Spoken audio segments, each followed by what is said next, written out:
How did I come here? I don't know. And whom am I talking to? Now I find myself here at the shore of the Red Sea, still doing this thing about Tintin. Why did they bring me here? Who brought me here? And how? Is this a plot to make me do the next report on Tintin's adventure? The title seems fitting. It is called The Red Sea Sharks. Well, it seems this is what I am supposed to do. So buckle up for Tintin's next adventure, The Red Sea Sharks.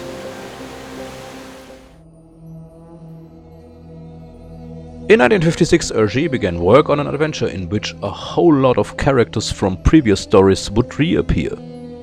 The story had a multi-layered plot dedicated to various current problems, one of them slave trading.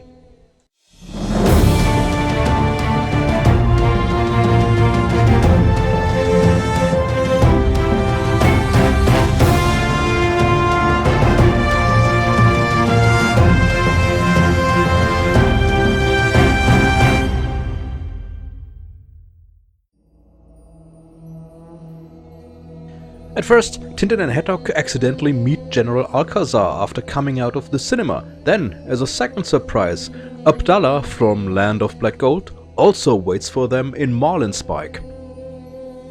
And soon they learn the reason for it. There was a coup d'etat in Abdallah's homeland, and his father, the Emir, had to flee. His adversary, Sheikh Bab el-Air, has his planes from the same source from which Alcazar also wants to buy weapons in order to regain power in St. Theodorus. Tintin and Haddock travel to Khemed to visit the Emir, but their trip is sabotaged. Now on foot, they try to make their way to Bautista in order to travel further into the desert. Well, let's see.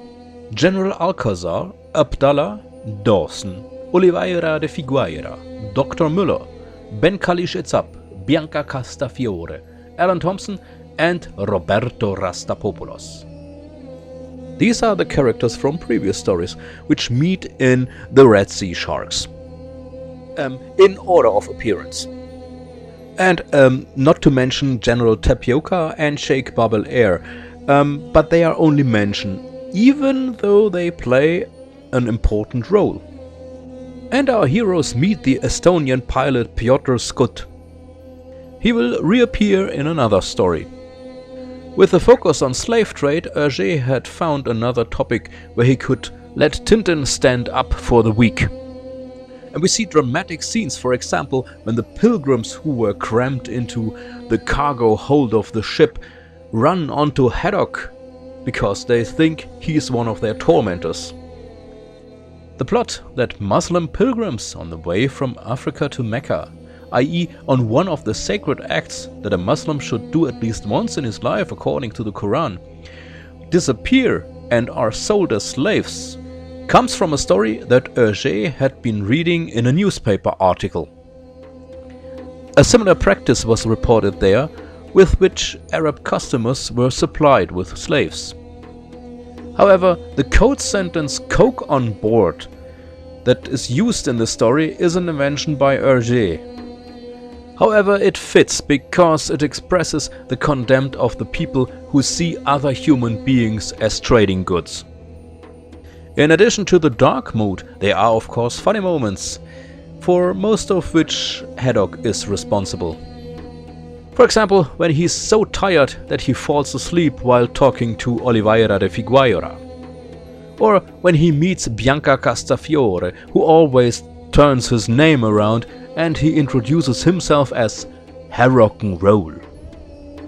The end of the story and the fate of Rastapopoulos reminds the reader a bit of a James Bond movie, but you have to consider that the Red Sea Sharks story was written in 1958, and this was a time where the world had still to wait 4 years for the first James Bond movie.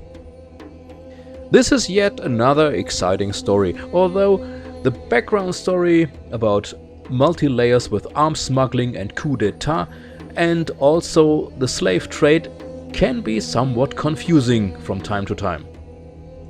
But on the other hand, so is politics in real life. I have an idea. A door brought me to the space station. Maybe a door can bring me back to the museum. I don't know how this works, but hey, who knows how anything works in this strange world. So I just randomly select one door. Well, let's see. I take this one.